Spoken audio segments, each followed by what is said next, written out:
Ako ang inyong Lolo Pael at ito ang aking kwento. Talong! Talong po kayo dyan! Bili na po kayo ng aming talong! Hindi kayo matatalong! Salip ay kayo ay mananalong! Mananalong sa sarap! Kaya bili na po kayo ng talong! Long na mura pa! Talong! Sumisigaw at magiliw na inaalok ng 10 taong gulang na batang si Egbert ang mga dumadaang tao ng itinitindang talong. Isang oras may gitna siyang sigaw ng sigaw sa pagtatawag ng mga parokyang bibili sa kanya. Ngunit bigo siyang makaagaw ng pansin. Ate, talong ka po dyan oh. Sigurado po ako kapag bumili ka ng talong namin, mapapansin ka ni Crush. Ikaw kuya, bili ka na ng talong. Pampahaba ng iyong talong. Ang ng iyong buhay ay magiging long. Ganon. Napapaihip-boga na lamang ang paslit sa hangin. Walang kwenta ang mga tagline niya. Naisip niya na napaka-corny pala ng ginagawa niyang pag-aalok. Sa pagod na makaagaw ng pansin ng mga tao, napaupo na lamang siya at matamang tiningnan sa harapan niya ang isang batyang napupuno pa rin ng kulay ubing mga gulay. Maging ang kiluhan ay sinipat niya ng tingin. Wala man lang nagtatangkang dumampot ng talong at may tumimbang doon. Ay nako, ang tumal ngayong araw na to. Mabuti pa nung nakaraang buwan, taon. Sa bagay, bagong taon, bagong talong, bagong gulay ang mabibenta. Ay... Napapailing na lamang siya sa frustration. Napalingon si Egbert nang marinig niya ang matinis na tawa ng kanyang ate Viorel na may kinakausap sa cellphone. Inis na tinawag niya ito. Ikaw naman ang pumalit sa akin dito. Kanina pa ako nag-aalok eh. Paus na ang boses ko oh. Wala pa tayong nabibenta.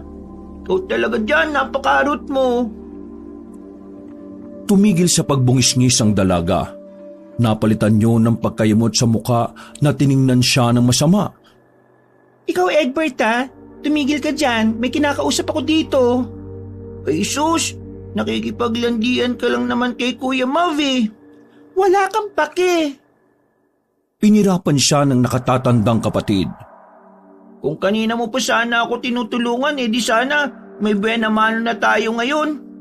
Ang dami mong reklamo. Huwag ka na nga muna magtinda dyan. Bah, di pwede te. Mabubulok tong mga talong. Hayaan mo yung mabulok no? Di tortahin natin mamaya. Ay sus, parang kayo mong ubusin. Nagda-diet ka nga, di ba? Pampadayet kaya yung talong. Uy, mayaman yan sa Fiverr no? Naku, palusot mo. Matakaw ka lang. Mas lalong bumakas ang pagkairitable sa mukha ni Ate Viorel. Anong sabi mo? Ang sabi ko, masiba ka. Ay talagang pinupuno mo kung bata ka ha? Teka nga. Mav? Nilandian ni Viorel ang tinig sa kausap sa kabilang linya. Saglit lang ha. Mamaya na tayo mag-usap. May papatayin lang akong bata. Sabay tingin sa kanya ng nanlilisik ng mga mata. Imbis na masindak si Egbert sa banta ng kanyang nakatatandang kapatid na babae, hinamon niya pa ito. Apatayin mo ko? Sige, susumbong kita kay mama at papa. Wala na sila mama at papa no? Paano ka magsusumbong, Aber? Sarkastikong tanong ni Viorel sa paslit. Pag pinatay mo ko, susumbong kita kay mama at papa sa langit. Mumultihin ka naming 3. Muling rumolyo ang itim sa mga mata ng dalaga. Talaga ba? Natatakot ako. Grabe. Ikaw talaga ate. Simula nung mawala si na mama at papa, ganyan na lang ang ginagawa mo. Lagi mong kinakausap si Kuya Mav. Bakit? Kayo na ba? Sa'yo ko kaya ibalik ang tanong mo. Bakit simula nung nawala si na mama at papa, ang hilig-hilig mong makialam, no? Kabata-bata mo pa, napaka-chismoso mo na. Kapatid kita ate, malamang makikialam ako. Napasipol na lamang ang ate Viorel nito sa inis. Ay nako, wala akong kapatid na tsismoso. Mas lalo kung walang kapatid na ang tamad-tamad na malandi pa. Aba, inuubos mo talaga ang pasensya ko ha. Inatake na si Egbert ng kanyang ate. Tangkang sasampalin na sana siya ni Viorel nang hagilapin niya ang isang mahabang talong na nasa batya at itinutok sa dalaga. Ano ha? Anong gagawin mo sa akin? Sasampalin mo ako? Sige, etong talong, ipupukpok ko sa iyo to. Nagngirngiri sa galit ang kanyang kaharap, pero wala itong magawa kundi bumalik sa upuan at tinawagan muli ang pinaghihinalaan niyang nobyo nito. Ayan, ganyan ka te, dyan ka magaling eh. Sa pagiging marot mo kay Kuya Mav. Hindi na pala kita tututukan itong talong. Feel ko te, natututukan ka na ng talong ni Kuya Mav eh, at naputukan pa. Laking gulat ni Viorel sa lumalabas sa bibig ng bata nitong kapatid. Nagpantig na ang tenga ng dalaga. Hindi na talaga ito nakapagtimpi at tinapik ng malakas ang bibig ng paslit. Napakabastos mo. Ganyan ba itinuro sa iyo ni Mama at Papa nung nabubuhay pa sila? Biglang may nangilid na luha sa mga mata ni Egbert at nasa po ang nasaktang bibig. Bakit eh? Ikaw ba? Ganyan ba itinuro sa iyo ni Mama at Papa nung nandito pa sila? Ha? Ang sakta ng nakababata mong kapatid? Namimiloso po ka pa talagang bata ka, ha? Sige, subukan mo akong sampalin ulit eh. Lalayas ako. Paghamon niya sa kanyang ate. Gusto mo bang sagutin ko yan sa'yo, ha, Egbert? Ang sakit nun, te. Ang sakit ng ginawa mo sa akin. Nagkalat na ang mga luha sa mga mata ni Egbert. Habang sapu-sapu pa rin ang nasaktang bibig, biglang may tumubong kakarampot na konsensya sa puso ni Viorel sa ginawa nito sa nasaktang kapatid.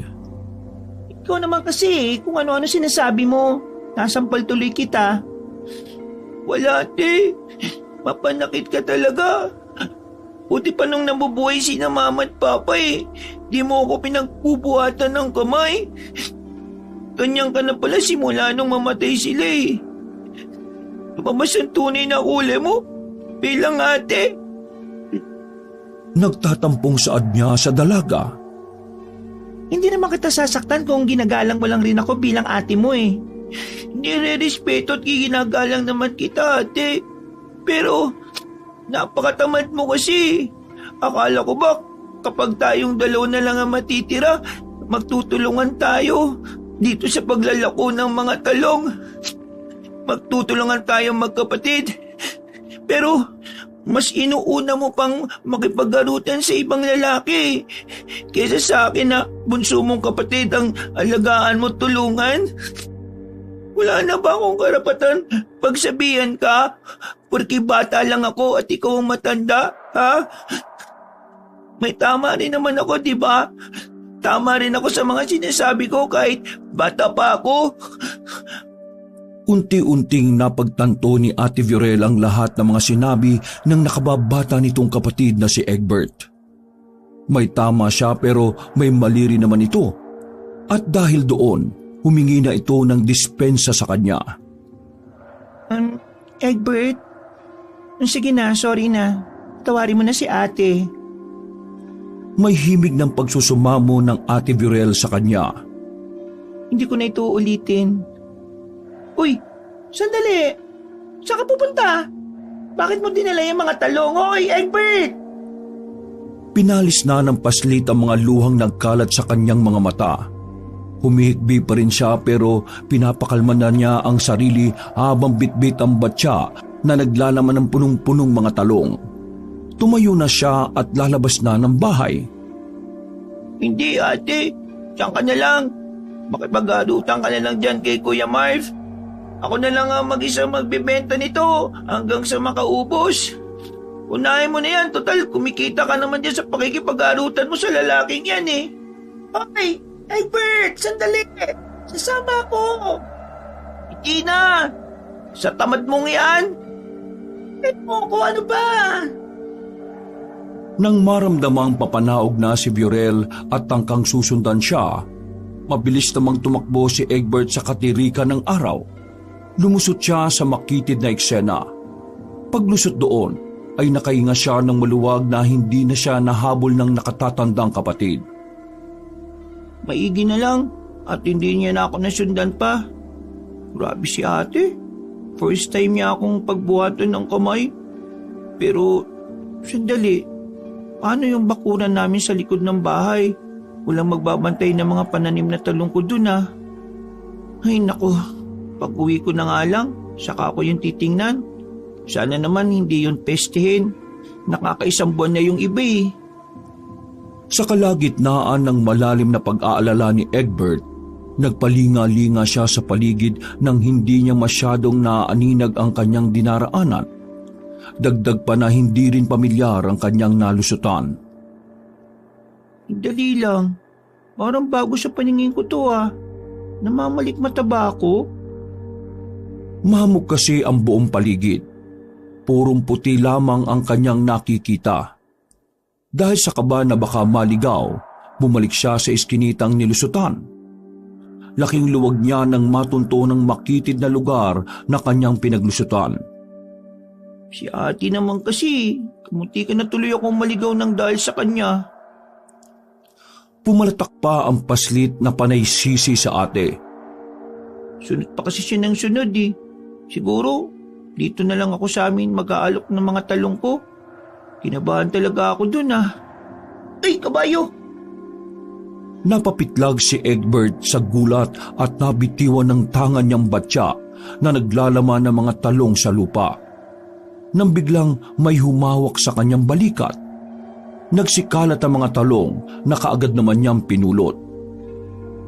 Pasensya ka na kung ginulat kita. Kanina pa kasi kita tinatawag at hindi mo ako pinapansin eh. Abala naman ng batang si Egbert na ipunin ng mga nagkalat na talong kung saan-saan. Naririnig mo ba ako, Dong? Nang maipon na ni Egbert ang mga talong sa batya, hinarap niya yung matandang lalaki na humawak sa kanyang balikat. Lolo, bakit niyo po pala ako sinusundan? Saan po kayo galing? Takang tanong niya sa misteryosong matanda. Taga dyan ako sa kabila. Sa pinaglusutan ko pong iskinita, doon kayo nang galing? Oo, nakita kasi kita, Dong, na may dala kang mga talong. Kaya kita tinatawag. Tinitinda mo ba yan? Natawa naman ang musmos. Bakit po, Lo? Bibili po ba kayo? Bibiling ko lahat ng mga yan. Napamaang si Egbert sa narinig. Tama po ba yung narinig ko sa inyo, Lo? Papakyawin niyo po itong mga tinitinda kong mga talong? Bakit, Dong? Ayaw mo ba? Ay, hindi po. Nabigla lang po ako, Lo. Huwag ka mabibigla. Kailangan na kailangan ko ngayon yan eh. Sana yung isa dyan, mahanap ko yung butya. Ano po yun, Lo? Wala. Saka pwede bang wag mo na akong tawagin na lolo? Hindi pa naman ako tumutungtong sa pagiging senior citizen ko. Mang Kalisto na lang. Ay, sorry po, Lo. Mang Kalisto. Bago ka lang din po kasi sa paningin ko eh. Ano na? Pakyawin ko na yung mga tinitinda mong mga talong. Sige na, magkano ba lahat yan? May galak na tanong ng Ginoo sa kanya. Saradong 300 piso na lang po. Dinukot ni Mang Kalisto ang pitaka nito sa bulsa. Kumuha ito roon ng 3 tig-100 pisong papel.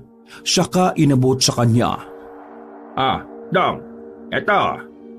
Naku, salamat po, Mang Kalisto. Ay, sandali lang po ay pa-plastic ko na po lahat. Hindi na, Dong. Wag na. Akin na yung batya. May lakad po ba kayo, Mang Kalisto? Bakit parang nagmamadali po yata kayo? Pagtatakang tanong ni Egbert sa matanda. Hindi, 2 oras na lang kasi malapit na magdilim. Magdilim? Bakit po? Huwag ka na maraming tanong dyan, Dong. Heto na, para sa batya, dagdag bayad. dadagdagan ko ng 200. Saradong 500 na yan ha. Akin na lang yung mga talong at ambatsa mo. Hindi man matanggal sa isip ni Egbert ang weirdong ikinikilos ng bagong kakilalang magiging suki niya ng mga talong. Buong galak na ibinigay niya ang mga itinindang gulay. Maraming salamat po, Mang Kalisto. Akala ko po, mabobokya ako ngayong araw eh. Dumapo naman ang mga mata na matandang lalaki sa bahay nila ng kanyang ate Viorel. Bakit po, Mang Kalisto? Diyan po kami nakatira ni Ate Viorel ko eh. Alam ko. Malamig na tugon ni Mang Kalisto sa kanya bago lumusot sa iskinita at bumalik sa kinaroroonan nito. Napapakamot na lamang ng ulo si Egbert sa misteryosong matandang kakakilala pa lang niya. Ang weird naman ng lolo na yun. Pero salamat sa kanya. Akala ko wala akong mabibenta ngayong araw eh. Ayos, naka500 din ako. Saad niya sa sarili bago pumasok na sa kanyang tahanan. Aapak na sana siya sa bukana ng pinto nang tawagin siya ni Viorel. Hingal na hingal itong nag-aalala sa kanya. Pinagod mo ako sa pag-aalalang bata ka. Saan ka ba nagpunta ha? Saka, nasa na yung mga talong na bitbit mo? Dinedba ni Egbert ang dalaga. Tuloy-tuloy siyang pumasok sa loob ng bahay. Hoy, Egbert! Kinakausap pa kita eh. Huwag mo nga akong talikuran. Sinarado niya ang magkabilang tenga. Kunwari ay wala siyang naririnig. Pumasok si Egbert sa kanyang silid at akma na sanang isasarado yon. Subalit pinigilan niyo ni Viorel ang pinto. Bunso, usap tayo. Ate naman, maaga ako matutulog ngayon. Bago pa ako bukas para mamitas at tanguin ng mga talong natin sa bakuran. Magtitinda pa ako para makabenta uli. Ang aga mo naman matulog, mag-aalas 6 pa lang ah. Wala akong pake. Di ba wala ka naman pake sa akin? Kaya ano ba ate? Bitiwan mo na yung pinto, matutulog na ako. Hindi pwede. Kagad pumasok ang dalaga sa silid ng paslit at sinarado kagad yon. Iubos ka na, Ate Viorel. Ano ba? Ang kulit mo. Huminga muna ng malalim si Viorel bago siya nito hinarap. Umupo ito para pantayan ng taas niya na hanggang balikat lang ng dalaga. Pasensya ka na sa ate kanina. Sorry. Kasi natapik ko yung bibig mo. Hindi ko talaga sinasadya. Unti-unti ko na rin nare-realize sa sarili ko ang mga pagkakamali ko. Pinapabayaan lang kitang magtinda ng talong, samantalang ako, inuuna ko pang makipag-usap kay Kuya Mav mo. Pero wala eh. Nililibang ko na lang talaga yung sarili ko para makalimutan yung pagkamatay ng mga magulang natin. Mahabang paliwanag ni Ate Viorel sa kanya na nag-uumpisa ng maging emosyonal. Ibinabaling ko na lang talaga sa ibang tao. Kapag kasi kinakausap ko si Kuya Mav mo, nawawala ang lungkot ko. Hindi kita tinutulungan magtinda ng mga talong dahil mas lalo ko lang naaalala sina Mama at Papa na katuwang natin magtinda ng ganyan. Naiwan na nga lang sa akin ang bakuran nila para tamnan ng mga talong dahil yun na lamang ang tanging alaalang iniiwan nila sa atin. Sana maintindihan mo si ate. Napakasakit lang sa akin ang pagkawala nila. Biglaan. Ate? Hinaplos niya ang mahabang buhok ng kanyang ate. Kasabay noon ang paghimas niya ng likuran nito. Pag na natin balikan ang trahedya ng pagkamatay ni na Mama at Papa, mas lalo lang tayong malulungkot. Hindi ko alam, Egbert. Sa tuwing napapanaginipan ko yung bus na sinasakyan nila na nahulog sa bangin. Tapos kapag magigising ako, bigla-bigla na lang ako naiiyak. Grabe naman ang aksidente sa mga magulang natin. Ate Viorel, 3 buwan na po ang nakalilipas. 3 buwan na nga pero mas lumalalim ang sakit habang patagal ng patagal, Egbert. Napakahirap mag-move on. Sa bubot na mga braso ng paslit, hinagkan niya ang Ate Viorel niya para kahit papaano mabawasan ang mga dalahin nito. Sorry, Bunso. Napabayaan kita. Mas inuna kong pahilumin ang sarili ko sa iba pero hindi ko nakita na may isa pa pala akong natitirang pamilya. Walang iba kundi ikaw iyon, Egbert. Hayaan mo. Matutulog din ako ng maaga. Tutulungan na kita magbenta ng mga talong para na rin kina Mama at Papa. Matamis na napangiti si Egbert. Tuwang-tuwa ang kalooban niya na nagkaayos na silang magkapatid. Hindi lang yun.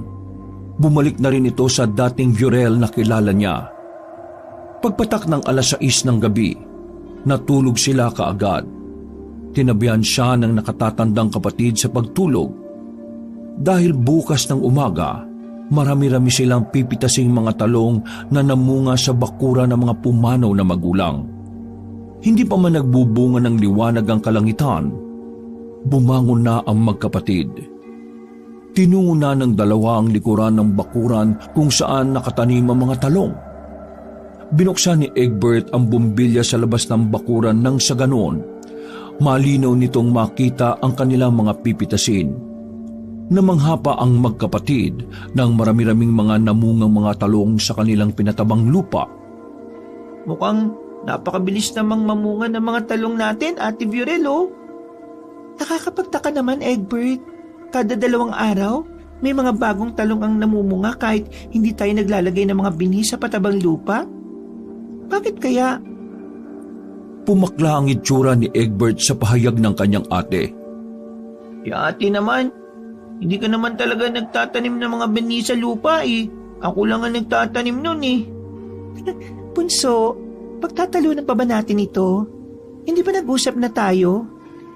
Opo, pero totoo naman po na ako lang po ang nagtatanim ng mga binhi dito sa bakuran. Naitirik niya Ate Viorel ang mga mata. Oo na, Bunso, hindi na ako kokontra. Pero bakit nga kadaling tumubot mamunga ng mga talong sa bakuran natin, no? Kahit pa nung nandito sina Mama at Papa, ganyan na yan. Sa pagkakaalam ko talaga, 5 hanggang 10 araw lamang tumutubo ang mga yon. May mga umaabot pa nga ng 1 buwan ng iba eh. Pero sa bakuran natin, hanggang 2 araw lang ang maximum. Eh huwag ka na magtaka, ate. Malamang, baka may elementong umaaligid dyan tapos binabasbasan ng bakuran natin. Ayun, naging biyaya. Biyayang bakuran para sa mga talong. Asus, tumigil ka nga, Egbert. Umiral na naman yung pagiging malikot ang imahinasyon mo. Kung ano-anong naiisip mo eh. Oo na, ate. Hindi na rin ako kukontra. Angoy na natin itong mga tanim na talong bago pa tayo datnan ng liwanag. Maingat na pinitas nila isa-isa ang mga sariwang talong at inilagay sa malaking buslo. Nang halos mapuno na ang buslo, tinigilan na nila ang paghango. Ayos na siguro to, ate, no? Itinda na natin to sa harap natin para marami tayong maibenta. Ay, teka, wag muna. Hindi pa muna natin i-check kung may mga bulok? Napakamot ng bibig si Egbert sa suwestyon ng nakatatandang kapatid. Wag na, ti. Pipili naman yung mga tao kapag nagka-interest na bilhin ng mga paninda natin eh. Sila nang bahala. Eh kung may bulok na makita sila, edi patungan natin ng mas mababang presyo. Sayang din yung effort po natin sa pagtatanim ng mga ito eh. O siya, bahala ka. Pero may kailangan muna akong i-text bago natin i-display ang mga yan sa harap ha. Ano? Sino na naman ang iti-text mo? Basta. Umiling ang bata sa inasta ng dalaga. Habang nagtitipa, napapansin niyang nangingiti ang kanyang ate. Batid na niya kung sino ang kateks nito. Yan, sinasabi ko na nga ba eh, si Kuya Mav yan oh. Ha? Hindi no? Pagtatanggi nito, pero napangiwi si Egbert. Ano bang uunahin natin, si Kuya Mav o itong negosyo natin ng mga talong? Hindi siya nito sinagot. Bagkus, napatalikod ang dalaga at may tinawagan. Ay nako ate, nag-usap na nga tayo eh. Tao po? Kapwa napalingon ng magkapatid sa baritonong boses na tumatawag sa labas ng kanilang bahay.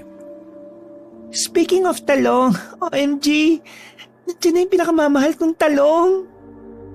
Kinikilig pang napatili si Ate Virel niya. Napailamos ng mukha naman si Egbert. Maglalandian kayo, no? Imbis na tulungan mo ako magtindi. Napahimaywang na ang paslit. Tila ba nagsesermo na siya kahit dapat yung ate na lang niya ang may karapatang gumawa ng ganoong bagay. Hindi, Egbert. Sabi niya sa akin kagabi, tutulungan niya tayo mag-alok ng talong. Tutulungan niya tayong ubusin itong mga pinitas natin. Naku, ang swerte ko talaga sa boyfriend ko. Malantod na saad ng dalaga. Ibig sabihin, di ka pa pala natulog kagabi? Nakipagpuyetan ka sa lalaking yun, no? Tapos mamaya aantok-antok ka na naman habang nagtatawag tayo ng bibili sa atin. Ay naku ate. Tumigil ka na nga dyan. Buti nga tumutulong na nga ang tao eh. Magpasalamat ka na lang, no? Sus, hindi talaga ako boto sa lalaking yan para sa'yo ate. Sumang-ayon ka na. Siya na talagang forever ko eh. Tao po! Virel! Love! Ay, oo nga pala. Napagtanto ng dalaga na nasa labas pala yung kalandian nito. Love, nandito ka sa bakuran. Sandali lang ah. Oh, Egbert, dito ka muna ha. Pagbubuksan ko lang yung Kuya Mav mo. Napahalukip-kip si Egbert sabay iling. Sumunod na rin si Egbert sa kanyang ate, total doon din naman nila i-display ang mga tinitindang mga talong. Bit-bit ang buslo na naglalaman ng samut-saring talong na magkakaiba ang hugis. Merong mahaba, maliit at patabingi ang pagkurba. Napansin siya ng binatan ng lidigaw sa ate niya. Agad siyang pinansin ni Mav. Uy, Egbert, kumusta? Talong time no see ah. Gets mo yung joke ko? Talong time no see. Sumama ang timpla ng itsura ni Egbert. Oh, bakit? Ba't di ka tumatawad dyan? Tawa ka naman oh. Napapaya ako sa ate mo eh. Bakit ako tatawa kung wala naman nakakatawa? Sumeryoso ang pagmumukha ni Mav. Napapakamot na lang ito sa ulo sa pagkakapahiya. Ay nako, pareho-pareho kayo ng ugali ng ate mo minsan. Nagmana nga talaga sa iyo yung batang yan, no? Hoy nako Mav, huwag mong pansinin ang batang yan. Bugnutin kasi yan lalo na kapag bagong gising. Ay nako, antok pa ako eh. Oh, Virel, mahal. Gusto mo bang matulog muna? Tatabihan kita. Ay, kayong dalawa. Tulungan niyo ako sa pagbitbit ng mga talong. Kanina pa ako nangangawit oh.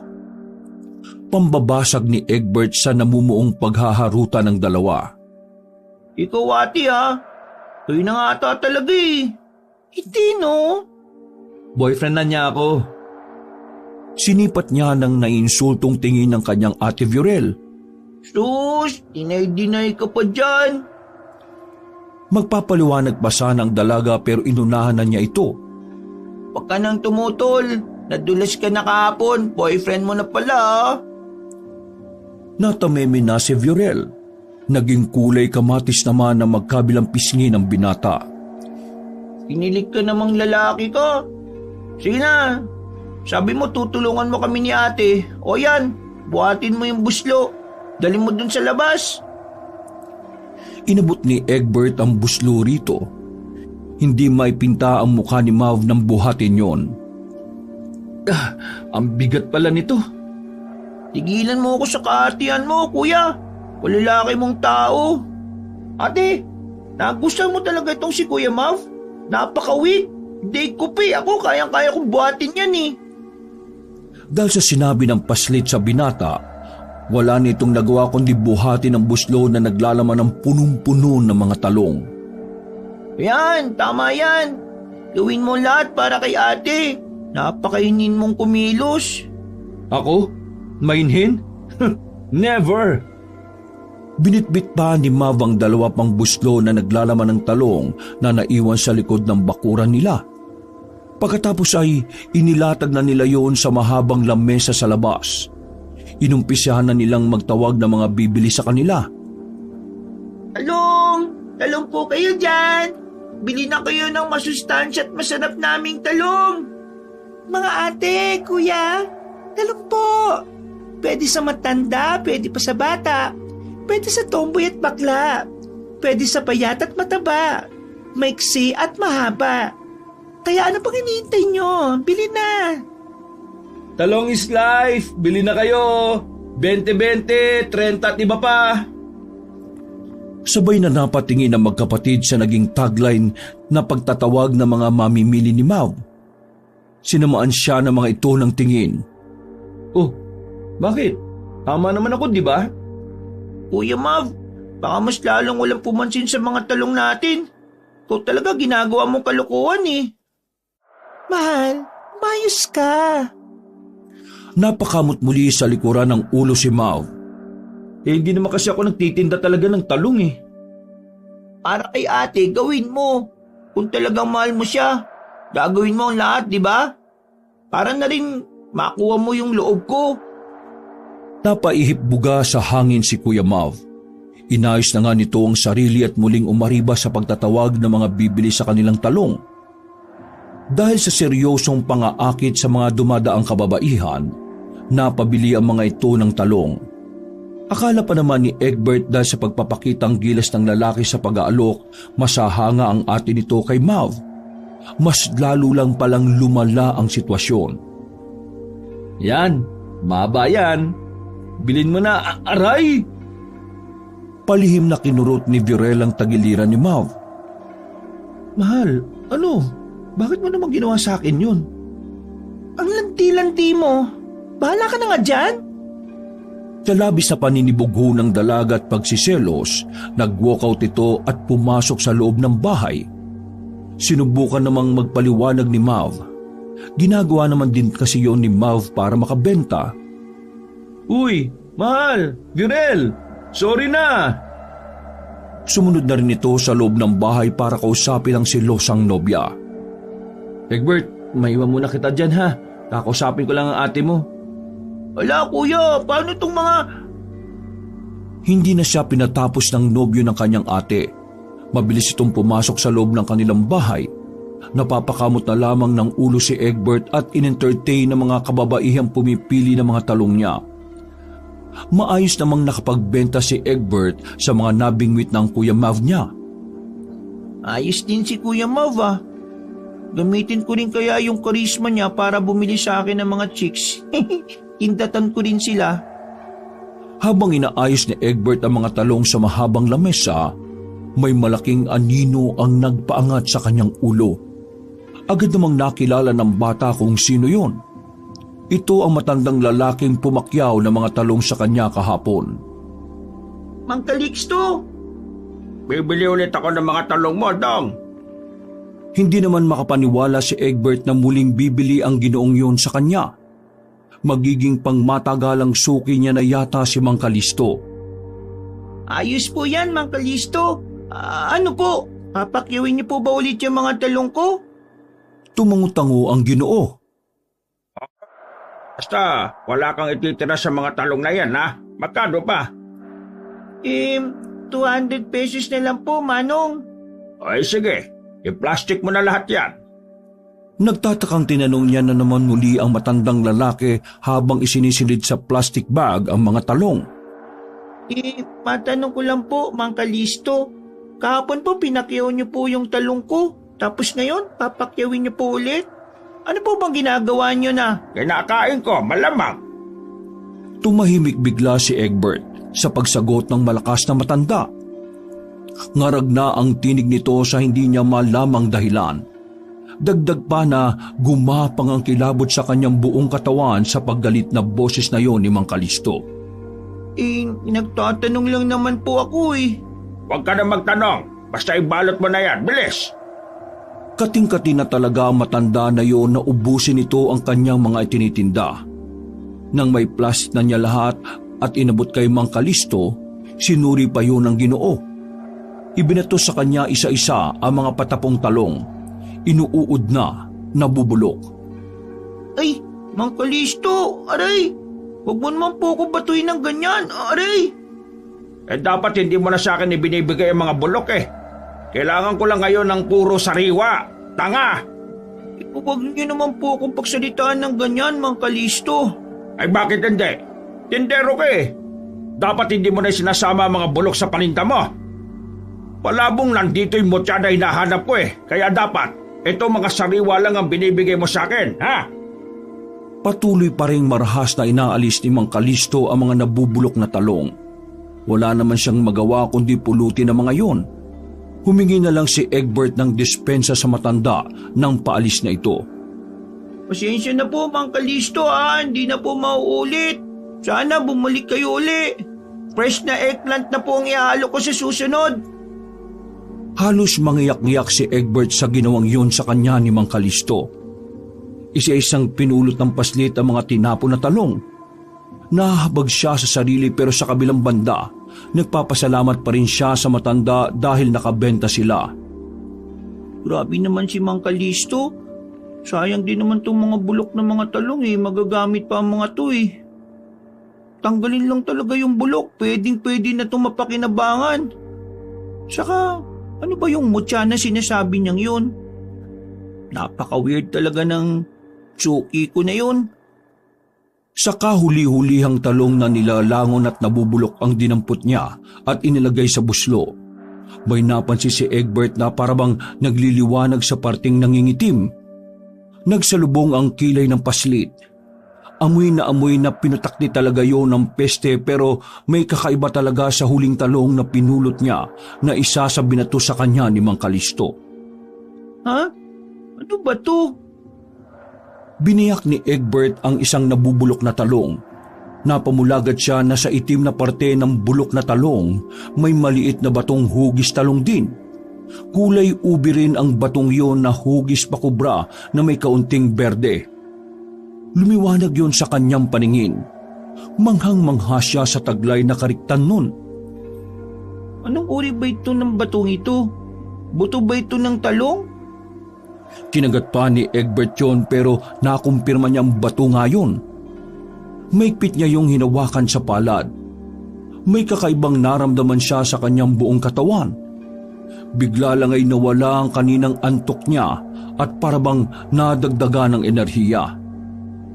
Anong nangyayari sa katawan ko? Parang ang sigla-sigla ko ngayon Nang marinig na palabas na ang magkasintahan, itinago ni Egbert sa kanyang bulsa ang batong hugis talong.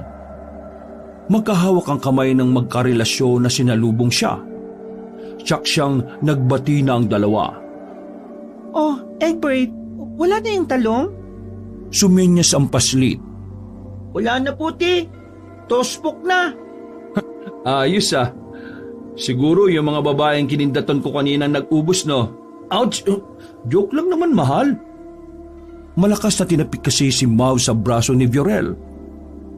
Hindi po, ate, kuya. Yung matandang lalaki din po na pumakyaw kahapon ng talong ang humubos ng talong ngayong araw.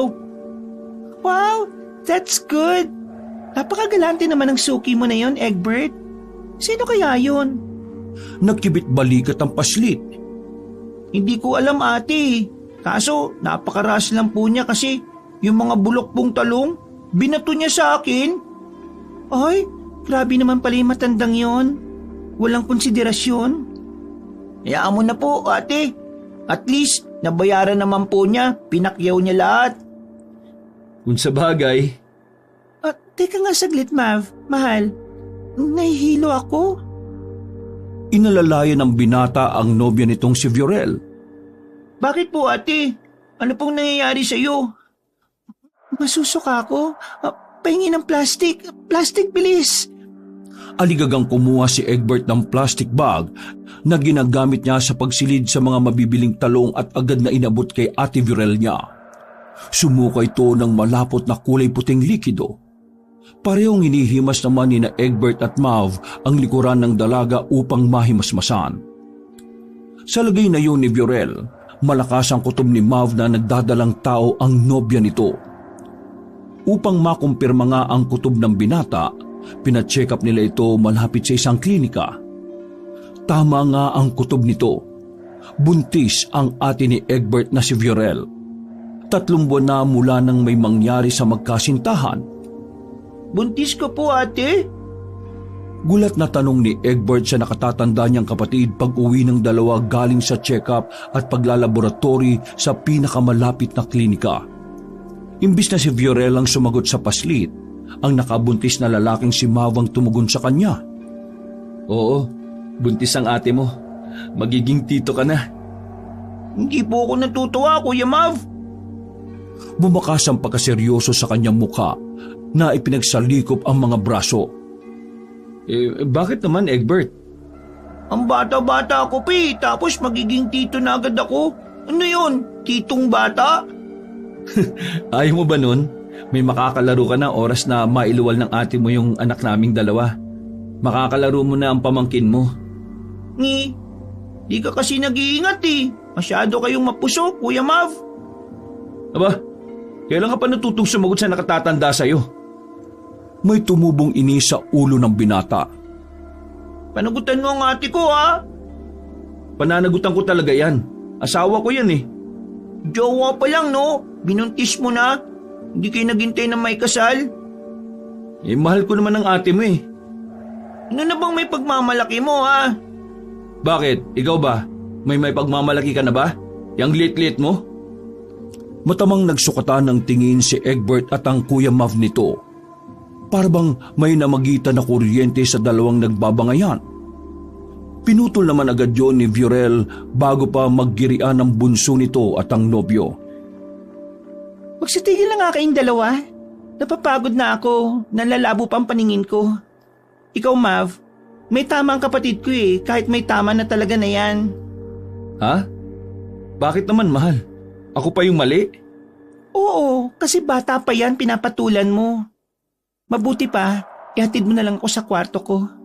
Kailangan ko magpahinga. Tumingin pa sa kanya ang Kuya Mav niya ng masama. Nangaasa na binilata naman ni Egbert ang binata. Umiiling na inalalaya na lamang ni Mav ang kanyang nakatatandang kapatid patungo sa silid nitong magkapatid. Bago pa ito tuluyang mabadtrip. Sa puntong yon, dinukot ni Egbert sa bulsa niya ang kumikinang na batong hugis talong. Sobrang nakakaakit yon sa mga mata. Hindi lang nagiging matingkad ang kariktan nito. Tila ba nagdadala ito ng enerhiyang mas lalong nagpapalakas sa kanyang buong katawan. Ano bang klaseng bato na ito? Nakita ko sa bulok na talong. Masyado namang maiwaga. Maliban ba sa nakakaramdam ako ng kalakasan dito? Ano pa kayang ibang kapangyarihan ang kaya nitong gawin? Ikinuyom ng batang lalaki ang kamao. Pinakiramdaman niya ang buong bahay. Pumikit.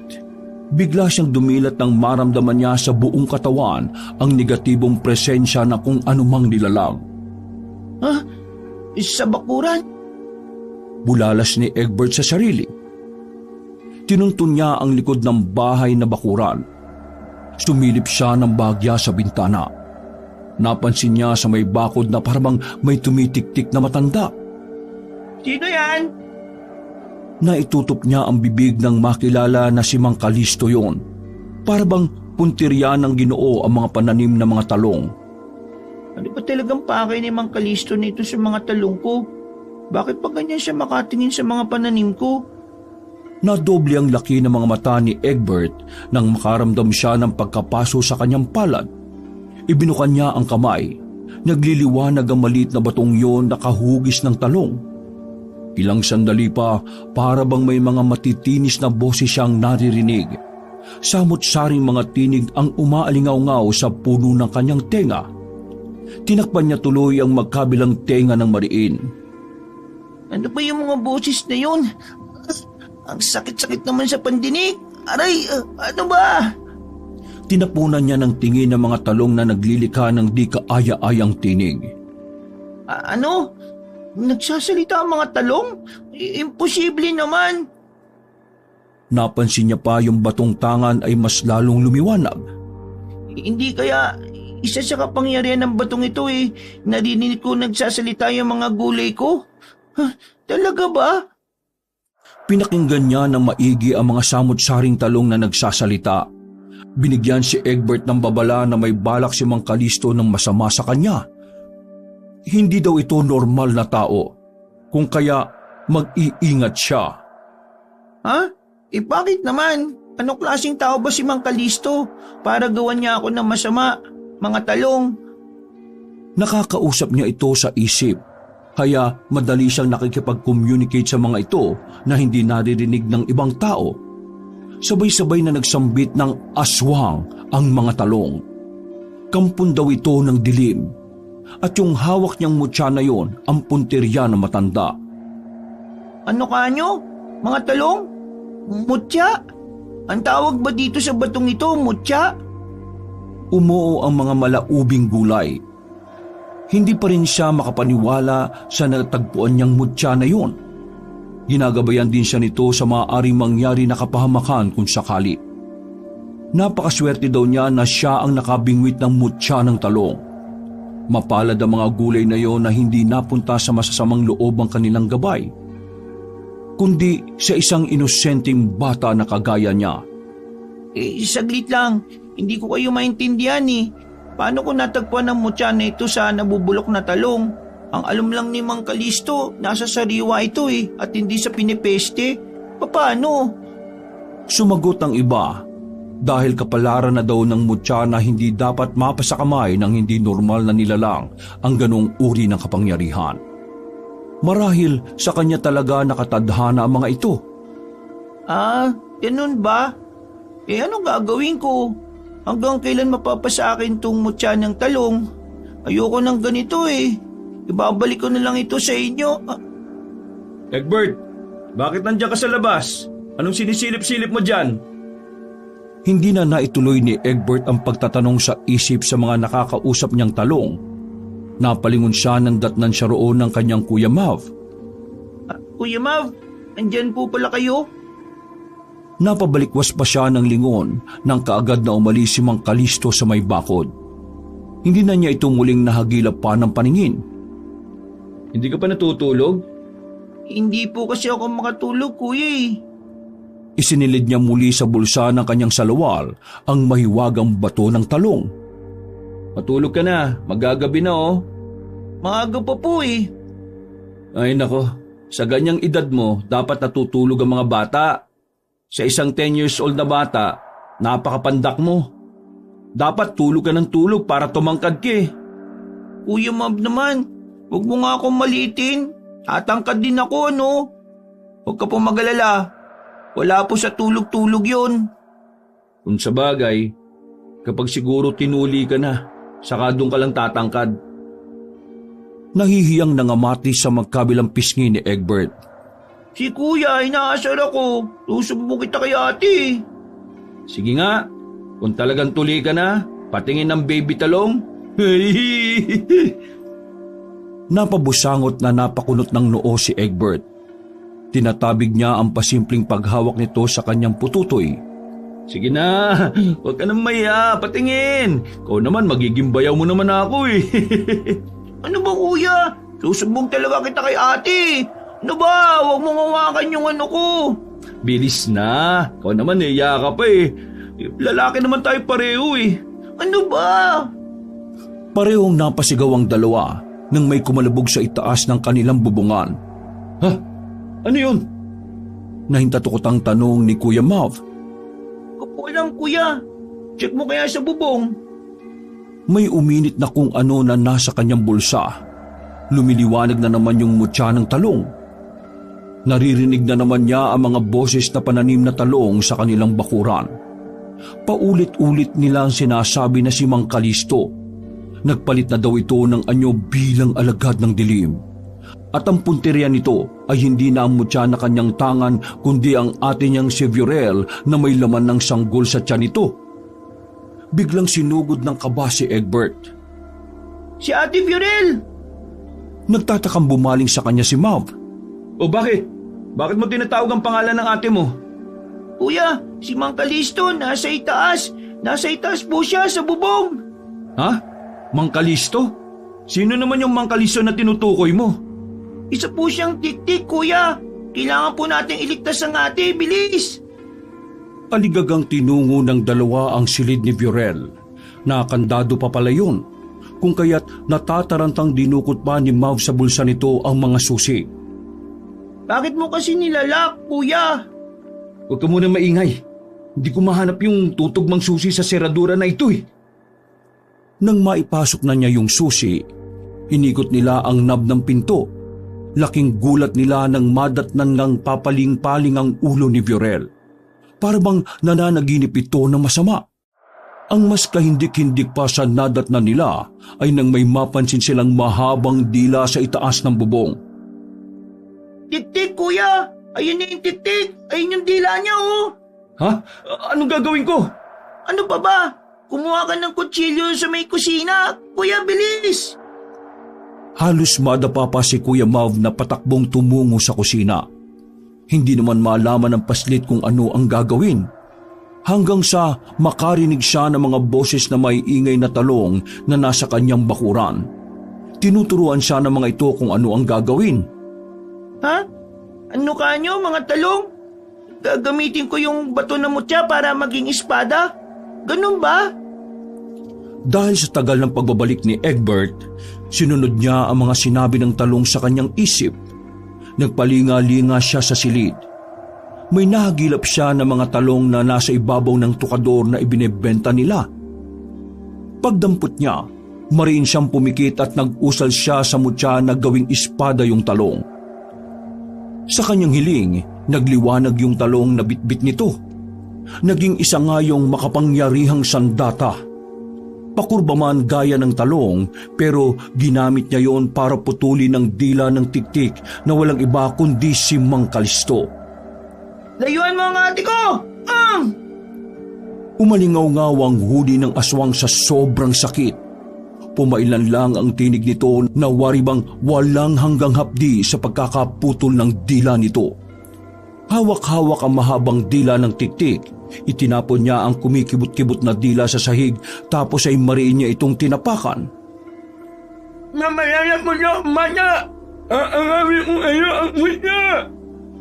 Malagim ang boses na pinakawala ni Mang Kalisto sa anyong aswang. Hindi maintindihan ng kanyang pagsasalita dahil sa naputol na dila. Para siyang ngongo kung magsalita. Ano sabi mo? Sige, subukan mo nga gawin sa akin na mutya. Baka hindi lang yung abutin mo, aswang. Sa muli natin pagkikita. Pangaasar na sabi ni Egbert sa aswang. Nagpalipat-lipat sa mga bubungan ng bahay ang tiktik hanggang sa tuluyan ng nabura sa kanyang pandinig ang mga ngir-ngir nito. Bigla naman nahipa naman ng hangin ang naging abo na mahabang dila ng kanyang nakasagupa. Napabalikwas ng bangon ang kanyang ate Viorel. Sumulpot naman sa eksena si Kuya Mav na noon lang din dumating matapos mahagilap ang patalim na puputol sana sa dila ng aswang. Agad niyang itinago ang mutya sa kanyang bulsa. Oh, nasa na? Nasa na yung aswang ngayon? Puputulin ko ang dila niya, hayop siya! Napapakamot na lamang ng ulo ang paslit sa pagiging huli ng kanyang Kuya Mav. Kuya naman, bakit ngayon ka lang? Diyos ko naman, ang tagal mo, oh. Baka patay na yung magiging asawa at pamangkin ko niyan eh. Napakabagal mo, kuya. Daig pa kita eh. Si Mav naman ang napakamot sa bumbunan. Kasi, nagdala pa ako ng matalas na kutsilyo eh. Puro mapupurol yung kutsilyo nyo dito. Napapailing at napapailamos ng mukha si Egbert sa kapalpakan ng kanyang magiging bayaw. Tumalimang dinaluhan naman ng dalawa ang hingal na dalaga habang hinihimas ang tiyan nito. Mahal, ayos ka lang ba? Oo, tiyan ko kasi umihilap. Parang umiikot yung tiyan ko. Ang sama-sama ng panaginip ko talaga. May halimaw na gustong dukutin ng anak natin, mahal. Sa hindi malamang dahilan, napahagulgol si Fiorel. Maigpit na hinagka ng binata ang nobya nito. Nakisalo na rin ng yakap ang bata. Masakit pa rin ba ang tiyan mo ngayon, mahal? Tumangutango si Fiorel. Kaya mo, may tatawagan ako manghihilot bukas. Magaling siyang manghilot ng mga buntis. Isa rin siyang albularya. Matutulungan niya tayo patungkol sa mga aswang. May mga alam siyang pangontra para hindi na bumalik ang tiktik na yun dito. Hindi pa rin maawat sa kakaiyak ang ate Viorel ni Egbert. Dahil doon, pareho na nilang tinabihan ng dalaga nang sa ganoon ay mabantayan ito sa nakaambang panganib sa buhay na dinadala nito at sa sarili. Nang sumunod na araw nga, dumating na ang manghihilot na tinukoy sa kanilang dalawa ng kanyang ate na si Manang Hilaya, ang nakababatang kapatid ng lola ni Mav. Egbert, mahal, eto nga pala si Lola Hilaya. Isang batikang manghihilot sa aming lugar. Bunsong kapatid siya ng lola ko. Pagpapakilala ni Mav sa matandang manghihilot, Hello po, Lola Hilaya. nagmano pa si Egbert sa matandang babae. Kaawaan ka naman ng Panginoon. Abay ka, bait na bata. Hinimas pa nito ang kanyang ulo. Pinagpalang bata. Dagdag pa ni Manang Hilaya na may ibig ipakahulugan. Napakunot tuloy ng noo ang paslit. Ikaw po ba'y manghihilot sa akin, Manang? Oo, ako nga. Dumapo ang paningin ni Manang Hilaya sa nakaumbok na tiyan ni Viorel. Napangisi ito ng nakakaloko dahilan upang kutuban ng dalaga. Bakit po? Ano pong malusog ang batang nasa sinapupunan mo? Hindi ko pa man ito nahihilot pero malakas kong naririnig sa tiyan mo ang tibok ng kanyang puso. Nagkatinginan naman ang mag-ate. Lola Hilaya, paano niyo po nalaman kaagad yun? Hindi niyo pa naman po nahawakan ng tiyan ng ate ko ha. At saka... Napabaling sa kanya ang pileges at nangungulubot na mukha ni Manang Hilaya. Kaya mo, iho.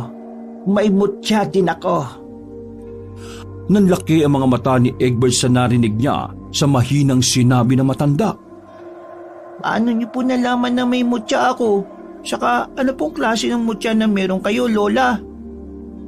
Naglitawan ng mga baku-bakong ngipin ni Manang Hilaya.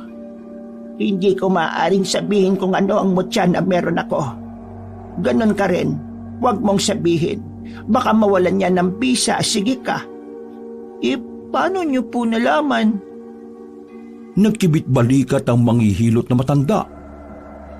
Napakiramdaman ko lang. Ganon naman talaga kapag may kapwa kamutya, di ba? Nararamdaman mo yun kaagad. Marahil ikaw, hindi mo pa yun nararamdaman sa ngayon dahil bago mo palang na ginagamit ito. Pero kapag natutunan mo na yang gamitin, mararamdaman mo rin sa ibang taong may hawak ng mutya na may mga gabay din sila. Gaya mo. Hindi na nasundan ang pag-uusap ng matanda at bata nang simulan ng hiluti ni Manang Hilaya ang nakaumbok na tiyan ng kanyang ate. Napasinghot-singhot ang manghihilot. May naamoy itong hindi kaaya-aya sa paligid. May panganib na tumitik-tik ngayon sa iyo, iha. Marahil nakamanman siya sa labas. Mag-iingat ka. Biglang bumaling sa kanya si Manang Hilaya at saka may sinabi rito. Protektahan mo ang ate mo at ang bata sa kanyang sinapupunan. Kahit na anong mangyari, gamitin mo ang kapangyarihan mo laban sa aswang na gustong pumatay sa ate mo at gustong agawin ang mutya mo. Kagad naman yung nakuha ni Egbert sa katumango. Opo, Lola. Pag-aralan mong mabuti ang mutya na ipinakaloob sa iyo, iho. Tumango ulit ang batang paslit sa manghihilot. Pawang naguguluhan naman ang itsura ni Mab sa pinagbubulungan ng dalawa. Ano bang pinagbubulungan nyo, Lola Hilaya, Egbert? Napaihim si Manang Hilaya. Nilinis nito ang lalamunan. Hudyat na may idudura itong laway. Wala po. May pinapayo lang ako sa bata. Ganun po ba? Sige po, ituloy nyo na po yung ginagawa nyo. Hinagod-hagod ni Manang Hilaya ang umihilab na tiyan ni Viorel. Dumadaing ang dalaga sa sobrang hapdi na nararamdaman. Iko, Manang Hilaya, napakasakit po ng tiyan ko. Ano po ba nangyayari? Naitirik ng matanda ang mga mata. Puro puti na lamang ang mga mata nito na may sinasambit na kung anong lingwahe. Nararamdaman ko na nandito siya. Tiisin mo lang, iha. Nasa paligid lang ng inyong bahay ang alagad ng dilim. Lumakas ang ihip ng hangin sa paligid habang may sinasambit ang manghihilot na kung ano. Napansin naman ni Egbert na tila may lumiliwanag sa dibdib ng matanda. Parang yun ang pinakatatago niyang mutya. Lola Hilaya, yung mutya niyo po. Tumaas ang kaliwang kilay ni Mav. Hindi na talaga nito maintindihan ng dalawa tungkol sa pinag-uusapan nila Mutya. Ano ba kasi yung mutya na yan? Kahapon pa naloloko ang ulo ko, Egbert eh. Bakit hindi mo masabi-sabi sa akin yan, ha? Sabihin mo nga sa akin. Kuya Mav, hindi pwede. Bakit hindi pwede? Basta, Gusto mo bang kutusan kita? shh! Huwag kayong mag-ingay na dalawa. Sinaway na matandang manghihilot si Egbert at Mav. Kapag pinupuno nyo ng negatibong aura ang tahanan na ito, mas lalo lamang lumalakas ang kapangyarihan ng aswang. Labas sa ilong na tiningnan ni Egbert ng masama ang kanyang kuyang bayaw. Kaya hindi ako buto sa iyo eh. Ang kulit-kulit mo eh. Hindi ka lang ama ng dinadala ni ate. Manda ka sa akin, bata ka. Ano? Ano ba? Magsatigil na nga kayo. Sumasakit na ang puson ko eh. Ayaw nyo pa rin tumigil na dalawa. Dinig na dinig ko pa rin yung bulungan nyo. Aray! Nakarinig ang lahat ng huni ng pagsipol sa labas na rumirindi sa pandinig ng apat. Napapikit si Manang Hilaya at sa pagdilat nito, bumalik na ulit sa normal na mga mata. Inililis ni Burel ang damit at tinakpang yung umbok ng tiyan, habang ang dalawa kasalukuyang nagtatakip na mga tenga. Ano yung ingay na yun? Ang sakit sa tenga, Lola. Hindi ko na yata matitis to. Tiisin nyo. Hindi tayo pwedeng pag-api sa aswang na yan. Pero Lola, bakit naglilika ng maiingay na huni yung aswang na yun? Pakipaliwanag nga po. Di po ba sa gabi lang po sila lumalakas? Hindi kaagad nakasagot si Manang Hilaya. Nakamatay ito sa dalaga na nakasapo sa lumulobong tiyan. Tila ba yun ang pinupunteriya ng halimaw? Isang malakas na uri ng aswang ang umaaligid sa iyo. Gabi man o maski may araw, kayang-kaya niyang makapagpalit ng anyo anumang oras. Siwalat ni Manang Hilaya. Hindi ito maaaring mangyari, Lola Hilaya. Ibig bang sabihin nito, nakapag-anyong tik-tik po siya kahit maliwanag na? Oo, apo. Kaya hindi dapat tayo mapaghalataan na umiepekto sa atin ang kanyang bala. Magpakatatag tayo at mamaya ako naman ang kikilos upang itaboy ang aswang na gusto kayong paslanging magkapatid. Mailap na bumaling sa kanya at sa atin itong buntis si Manang Hilaya. Lumakas na naman ang loob ni Egbert. Kinausap ulit ng paslit ang manghihilot sa mahinang tinig kung pwede na niyang gamitin ang bitbit na pinakatatagong mutya. Huwag mo na, iho. Kapag ginamit mo yan, mas lalo lang siyang magiging marahas na kunin niya sa iyo ang hawak mo mutya. Pero kating-kati na po ako, Lola. Gusto ko na pong supuin ang aswang na yan. Sumunod ka lang sa akin. Mas mabuti nang nag-iingat tayo kaysa mas lalo pa tayong mapahamak. Sinunod na lamang ni Egbert ang mas nakatatanda sa kanya dahil mas eksperyensado si Manang Hilaya na gumamit ng mutya. Hihintayin na lamang niya ang hudyat nito. Maya-maya pa, nawala na sa pandinig nila ang maingay na pagsipol na nililikha ng tiktik. Ayan, wala na. Heto na ang pagkakataon natin. Inutusan ng batikang manghihilot sina Egbert at Mav na kumuha ng mga kakailanganin nito. Bilang albularya at isang mangkukulam, nagluto ito ng pambihirang langis sa maliit na kawali. Inilagay agad yun ng matanda sa maliit na botelya. Inalog-alog. Pinatakpan nito ang bitbit na insenso. 10 insenso na stick ang nasa mga kamay ng manghihilot. Pinausukan niyo ni Manang Hilaya. Pagkatapos ay may mga inusal na lingwahe. Isang dasal na sapat na upang maitaboy ang panganib sa buhay nilang apat. Nanlaki pa ang pares sa mga mata ng paslit nang magliwanag muli ang nasa dibdib ni Manang Hilaya. May gumapang na namang kilabot sa balat ng paslit. Dumilat muli ang mga mata ng manghihilot. Nagputi na naman yon. Mas tumindi pa ang liwanag na nasa dibdib ni Manang Hilaya. Dahil doon sa insenso na tanga na matanda at mutya nitong nakatago sa may dibdib, nabura ang negatibong pakiramdam ng batang paslit. Itinigil na rin ang manghihilot ang pagpapausok nito ng insenso. Hinipan niyo ni Manang Hilaya at sa isang iglap, Nakahinga na rin sila ng maluwag lahat. Wala na ang nilalang. Napasinghap si Egbert at nag-aalalang nagtanong sa mangkukulam na manghihilot. Babalik pa po kaya yun, Lola? Nasisiguro ko sa iyo na babalik pa yun upang magiganti. Sa ngayon, medyo nagkaroon siya ng bahagyang pinsala. Hindi pa rin umihilom ang natamo niyang sugat nung nakainkwentro niyo sila kagabi. Isa pa, babalik yun oras na humaba na muli ang kanyang dila. Kapag may lakas na uling patayin ang nasa sinapupunan ng ate mo. Ang lakas-lakas po niya, Lola. Mabuti pa siguro, Egbert. Mahal, dun muna tayo sa bahay ko. Ligtas kayo dun mula sa aswang. Baka bumalik pa yun mamaya eh. Hindi naman ako makapapayag dyan, Mav. Bakit naman, Viorel, mahal? Napakadelikado ng sitwasyon mo ngayon.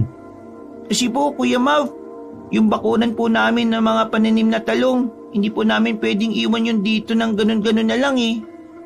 Saka isa pa, Apo, malakas ang pangamoy ng aswang na yon. Makapangyarihan yon. Kahit saan pa kayo lumipat, kung naaamoy noon ng mortal nilang kaaway, lalo na ang sanggol, mamamarkahan na nila yon. Lalo na at kilala nyo pa at nakikipag-interaksyon na kayo sa kanya. Sabay na napasinghap sa ganoong pagkakataon sina Egbert at Mav. Tama po kayo, Lola. Kilala po namin siya. Siya po yung naging suki ko na bumibili sa akin ng mga talong eh. Gulat na napabaling ang ate Viorel niya sa kanya. Siya yung umuubos ng mga talong mo noong nakaraang na araw, diba? Pero bakit?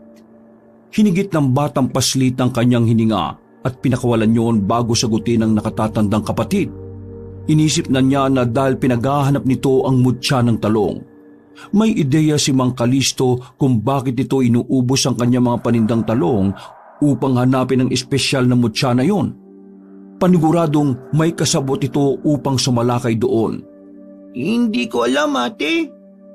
Nagkibit balikat si Egbert. Nagsinungaling ito na hindi niya alam nang sa ganon maproteksyonan ito. Mas mainam na hindi nito alam ang tungkol sa mutya para hindi ito pagdiskitahan ng malakas na tiktik na yon. Marahil, siguro naamoy niya talaga yung baby mo. Kaya siya umatake dito sa atin sa bahay. At talaga, Bunso, hindi tayo basta-basta magtiwala sa kahit na sino. Marami pa rin ng tuso eh. Akala mo nagpapakita sila ng kabutihan sa kapwa pero bandang huli, pakitang tao lang pala yan para makuha yung gusto nila. Napatingin si Egbert ng masama kay Kuya Mav niya. Oh, bakit ka sa akin nakatingin? Hindi naman ako pakitang tao, uy. Talaga ba, Kuya Mav? Siguro pagkatapos mga anak ni Ate Viorel, iiwan mo na siya, no? Kasi pakitang tao ka lang eh. Uy, hindi ah. Magiging loyal ako sa ate mo kahit anong mangyari. Pangako, pex man, mamatay man. Totoo ba? Ganyan kayo mga lalaki? Kapag nakuha nyo ng gusto nyo, basta-basta nyo na lang kaming iiwang mga babae? Mahal naman. Nagkakampihan pa kayo ng kapatid mo eh. Malamang, kapatid niya ako eh. Bakit? May angal ka? Nakipaghamunan pa ang paslit kay Mav. Kagat-kagat pa ang labi ni Egbert. Tignan ko lang paglaki mo. Manloloko ka rin ng babae. Ate lulukoyin ka nga ni Kuya Mav. Ay naku, sumasakit na ang ulo ko sa inyong dalawa. Ikaw, Egbert, tumahimik ka na nga. Dati magkaaway tayo. Ngayon, kayo namang dalawa. Hindi ako pala away, no? Baka ikaw, ate. Shh! Magsitahimik na kayo. Ang iingay ninyo. Natameme ang tatlo sa saway na yun na matandang manghihilot. Asya, magbibili na lamang ako ng mga pangontra sa inyo para hindi pasukin ang bahay nyo ng aswang. Minano-mano ng bili ni Manang Hilaya sa tatlo kung ano ang kailangan ng sa gayon hindi bubulabugin ng tiktik na yon ng kanilang tahanan. Tinandaan nyo ng tatlo. Nilista. Pinayuhan naman siya ni Manang Hilaya na gamitin ng gusto ang mutyang tangan para makontrol nito yon nang naaayon sa kabutihan. Maraming salamat po talaga sa tulong nyo, Lola Hilaya. Walang anuman yon, Apo. Basta ikaw. Salamat po na marami, Manang. Medyo naginhawaan na po ang tiyan ko. Susundin ko po lahat ng mga bilin niyo sa akin, Lola. Kaawaan kayo ng Diyos. Sige na, at ako'y lalarga na. Magilo na nagpaalam ang manghihilot sa kanilang tatlo. Mag-iingat po kayo, Manang. Inalalaya naman ni Mav ang matanda sa labas. Hatid ko na po kayo malapit sa inyo, La. Ay nako, Apo. Huwag ka na mag-abala pa. Kaya ko na ang sarili ko. Ipainom mo na lang sa nobya mo ang likidong nasa botelyang ibinigay ko sa iyo. Epektibo yon upang lumusog ang bata mula sa sinapupunan niya. Nagmano si Mav at nagpaalam sa lola nito. Opo, La. Ako na pong bahala sa magiging misis ko. Ingat po kayo, ha. Kinawayan naman ng tatlo ang paalis na matanda. Habang may nakaguhit ng ngiti sa labi ni Egbert, nakarinig naman ng mga panaghoy mula sa bakuran niya sa likod bahay ang paslit. Napalitan ng ngiti niya ng pagtataka. Tila humihingi ng tulong ang mga talong nito sa isip niya hanggang sa mawala na ang koneksyon nito sa bata. Patakbong tinunto ni Egbert ang bakuran. Nagtatakang tinawag siya ni Mav, ganun din si Viorel na maingat lang ang paghakbang habang nakahawak sa nakaumbok na tiyan. Laking gulat niya nang madatnang nangamatay na mga talong sa bakuran. Nangitim na mga ito at kinakain na ng peste. Ano ba yan? Anong nangyari sa mga talong ko? Bakit ganito? Hindi maaari. Yung mga patabang lupa, bakit nagiging itim? Lus mangiyak-ngiyak na ang dalaga sa mga nakita. Sobrang dami ng mga bubuyog at langaw ang nasa kanilang bakuran. Pinuputakte ng mga peste na katakataka kung saan man ito kusang sumulpot. Paano nagkaroon ng mga ganyang insekto dito? Wala po kong alam, kuya. Lagi naman itong inaalagaan eh. Pero bakit ganun? Pumapalatak naman si Mav sa mga nasisilayan. Kung sino man ang may kagagawa nito ay dapat managot. Siguro yung tik-tik naman na yun na si Mang Kalisto, no? Sigurado ka po ba dyan, kuya? Magagawa yan ng isang aswang? Hindi ba? Sinabi na nga ni Lola Hilaya na malakas ang aswang. Malamang, yun ang may pakana. Dapat na talaga natin siya masugpo. Ihanda na po natin ang mga pangontra, kuya. Sumang-ayon ang kanyang kuya Mav sa pamamagitan ng pagtango. Tutulong ako. Hindi na po, Ate Viorel. Magpahinga ka na lang po dun. Sundin mo na lang po yung sinabi ng manghihilot sa inyo na inumin mo yung botelyang ibinigay kay Kuya Mav. Ay, ito nga pala, mahal, oh. Inumin mo to. Iniabot ni Mav sa nobya niyang nagdadalang tao ang maliit na botelya. Sinunod yun ng dalaga at nilagok ngayon. Mabuti pa, ate. Magpahinga ka na muna sa loob. Kami na pong bahala sa mga pangontra. Masinop nilang sinunod ang sinabi ng manghihilot na albularya. Hanggang sa binalot na nga ng dilim ang buong paligid. Nang dumating na ang inaabangan nilang aswang, gitla pa sila na hindi nagtugma ang sinabi ni Manang Hilaya na manghihilot na wala pa itong dila ng ganung araw. Dahil napakabilis lang palang tumubo nun. Kitang-kita ng bata at binata ang nakasayad na malalatigo nitong dila sa lupa. Hindi na ka, bata! Harapin mo ka! Ibigay mo sa akin ang masa ng talong! Kung hindi ay papaslangin ko ang ate mo at ang anak niya! Ha! Palagim ang tinig na sigaw ni Mang Kalisto na iwinasiwas pa ang dila sa bakod, dahilan upang maputol ang mga nakabaong kahoy na nakaharang doon. Kuryosong tumingin sa kanya si Mav. Kuya Mav, siguro wala na akong may tatago pa sa'yo. May kapangyarihan ako sa gabay ng mutya mula sa talong. Yan ba ang pake ng halimaw na nasa labas? Pero hindi ko pwedeng isuko ito sa tiktik, kuya. Kailangan ko ito para puksain siya. Huwag mo nang gamitin ang mutya mo. O kung anumang kapangyarihang meron ka. May mga pangontra na tayong nailatag sa bakuran. At hindi na. Ha? Nagimbal si Egbert at Mav nang may kumalabog muli sa kanilang bubungan. Lumulundo na yon at tila ba ginigiba. Kuya, akala ko ba nilagyan mo ng pangontrang bubong natin? Oo, nilagyan ko nga. Pero bakit hindi tinatablan ng aswang? Sinunod lang naman natin ang sinabi sa atin ni Manang Hilaya. Ewan. Pumainlan lang ang sigaw na yon ni Mav. Winawasak na talaga ng tiktik na yon ng kanilang bubungan. Isuko mo na sa akin ang mutyang hawak mo, bata! Para hindi ko na kayo guluhin pa! Hindi, ayoko! Magmamatigas ka ba? Hindi ko ito susuko, kuya. Mas marami silang mabibiktima at lalakas pa lalo ang tiktik kapag ibinigay ko sa kanya ng ganun-ganun na lang ang aking mutya. Inutusan ni Egbert ang tanga nitong mutya na talong. Ano ba ang maaari mong gawin? Ilabas mo na ang iyong kapangyarihan. Napapaso ang palad ni Egbert pero wala siyang pakialam dahil naglalabas na ito ng enerhiya na maaaring makatulong sa kanila upang itaboy ang kampo ng dilim. Tinakbo ng dalawa ang bakuran. Nagitla silang dalawa na may mga tumutubong mga talong na nandoon sa bakuran. Nasilayan nilang pareho yung aswang na nandoon pa rin sa may bubungan. Itinapat ni Egbert ang mutya sa tiktik. Sa isang iglap, bigla na lang itong tumilapon palabas ng kanilang teritoryo. Sinubukang pumasok ng tiktik sa lupain nila Egbert, subalit nabigo ang halimaw na si Mang Kalisto. Hindi ito makapasok-pasok kahit na anong mangyari.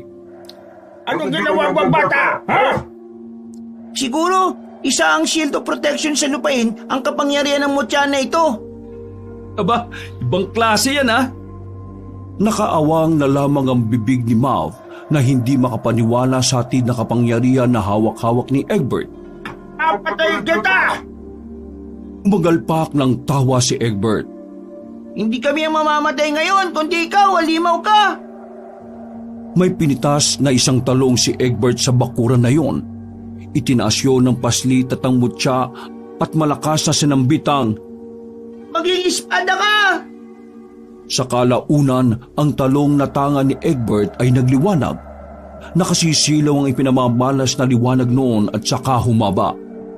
Walang atubiling sinugod naman ng batang paslit na yon ng tigtik.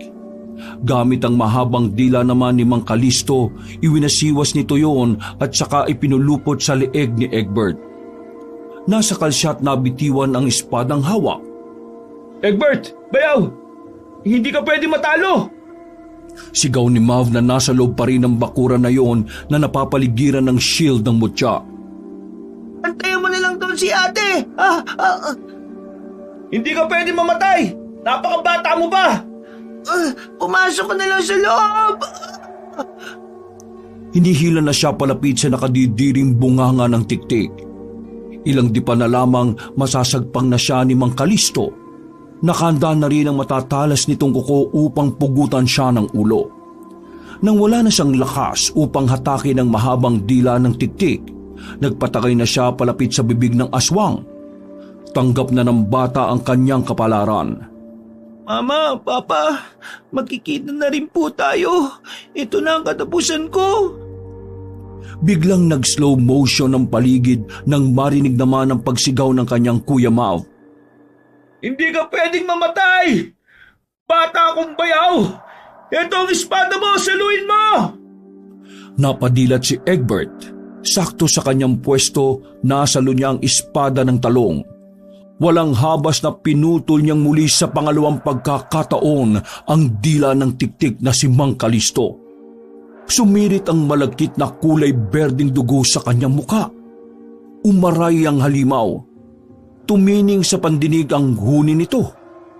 Para matahimik, tinapos na ni Egbert ang paghihirap ng tiktik. Ito pang sayo! Ah! Buong lakas na pinatamaan ni Egbert ng sandatang talong sa leeg si Mang Kalisto. Tumilapon ng pugot na ulo nito. Bumagsak ang katawan ng tiktik sa kalsada. Nagkalat ang berdeng likido ng dugo na nanggaling sa aswang. Hingal na hingal si Egbert sa ginawa niyang pagpaslang kay Mang Kalisto. Pinakatitigang maigi ng dalawa ang bangkay na gumagalaw pa rin na katawan ng tiktik. Hanggang sa ilang sandali pa, naglaho na lang itong parang bula. Nasunog ang buong katawan nito hanggang sa naging abo. Sa wakas, tapos na rin. Sa tingin mo, tapos na nga ba, kuya? Makahulugang tanong ni Egbert kay Mav. Bakit? Anong ibig mong sabihin? Malakas ang pakiramdam ko na may kasabot si Mang Kalisto. May kumokontrol sa kanya, kuya. Napapakamot ng ulo ang lalaki. Eh sino naman? Aray ko! Ang sakit ng pusong ko, Ma'am Egbert! Tulong! Nagtinginan ng dalawa sa sigaw na yon ng babae. Si ate! Mahal! Mabilis nilang dinaluhan si Viorel sa loob ng kwarto nito. Ganun na lamang ang pagkagimbal nila na maraming dugo ang nagkalat sa loob ng silid. Ano nangyari, mahal? Masakit na humagulgol si Viorel. Baby natin, Mav! Ang baby ko! Bilisan na po natin! Isugod na po natin sa ospital si ate! Hindi na nagpatumpik-tumpik pa ang dalawa. Binuhat na ni Mav ang nobya nitong dinudugo. Pagdating sa ER, sinuri agad ang kalagayan ni Viorel. Heartbeat, maski heartbeat ng dinadala nitong sanggol. Abot-abot naman ang pagdarasal ng dalawa na sana makaligtas sa magina. Lumabas ang doktor. Ibinalita na nakaligtas pareho sina Viorel at ang baby nito. Kamuntikan na raw na hindi kumapit ang sanggol sa sinapupunan ng babae dahil sa ininom nitong pampalaglag. Mabuti at naagapan. Ha? Ano po, Dok? Pampalaglag po? Nagkatinginan sa isa't isa si Egbert at Mav. Iisa lang kasi ang ininom nito. Walang iba kundi ang ibinilin sa kanila ni Manang Hilaya na botelya na naglalaman ng espesyal na likido. Pero bakit? Bakit gustong patayin ni Lola Hilaya ang anak namin ni Viorel? May biglang pumitik sa isip ng paslit. Dahil sa mutya ko, Kuya Mav. Ha? Ano? Opo, Kuya. Tama ka nang narinig. Ang Lola Hilaya mo ang nagpapahamak sa atin para kainin tayong lahat ng aswang. Mali-mali ang pangontra ng aswang na ipinagawa niya sa atin eh. At isa pa, pakitang tao lang ang kabutihan niya kahapon dahil gusto niyang maangkin ng mutya ko upang mas lalo siyang lumakas. Hindi makapaniwala si Kuya Mav sa isiniwalat ng bata dito. Kung ganun, si Lola ang nag-utos kay Mang Kalisto na agawin sa iyo, mutya. Ganun na nga, Kuya Mav. Pero hindi nagtagumpay ang mastermind. Napangiti si Egbert sa pag-alala na may maitim na buti si Lola Hilaya. Yung mga ipinayo sa kanya nito ay pawang mga kasinungalingan. Ganon din ang pagpapausok ng insenso ay isang panlilinlang para makuhang loob ng 3 sa matanda. Makalipas ang 2 araw, inilabas din sa ospital ang ate Viorel niya. Nabalitaan din nila sa araw na yon na patay na yung masahistang buntis na lola ni Mav na si Hilaya. Natagpuan na lang itong itim na itim ang mga mata. Habang may nakatanim sa dibdib nito na itim na bato na pinaghihinala ang mutya. Dahil sa labis na paggamit sa kasamaan ng matanda ng mutya nito, laban sa kanya na inosenteng bata. Naging mitya yon upang matapos ang buhay ni Manang Hilaya. Ikinapahamak nito ang pagiging ganid sa kapangyarihan. Lumipas pa ang 9 na buwan. Nailuwal na rin ni Ate Viorel nang malusog ang baby nito. Lalaking anak ng ate niya at ni Kuya Mav. Tuwang-tuwa ang sanggol sa kanya nang masilayan sa noon. Hello, baby Bertie. Ang laki-laki ng eggplant mo. Mas malaki pa sa akin. Tinunghayan pa ni Egbert ang ari ng baby ng kanyang ate. Dahil dyan, sa iyo ko na ibibigay yung mutya ng talong. Ikaw na ngayon ang bagong tagapangalaga nito. Mapoproteksyonan ka niyan. Pamangkin ko na pangontra sa kasamaan. Mwah! Hinalikan pa ni Egbert sa mag-asawang pisngi ang kanyang pamangkin at magiliw itong kinalong. Lumabas siya ng bahay upang paarawan ang baby ng kanyang ate. Mas marami na tuloy na bumibili sa batang paslit na si Egbert ng mga talong niya. Hindi lang ang ate Viorel at Kuya Mav niya ang katuwang niya na nag-aalok ng mga itinitinda niyang mga talong, kundi kasama na rin ang bagong miyembro ng pamilya na si Baby Bertie, na bagong tagapangalaga ng mutya ng talong. Wakas!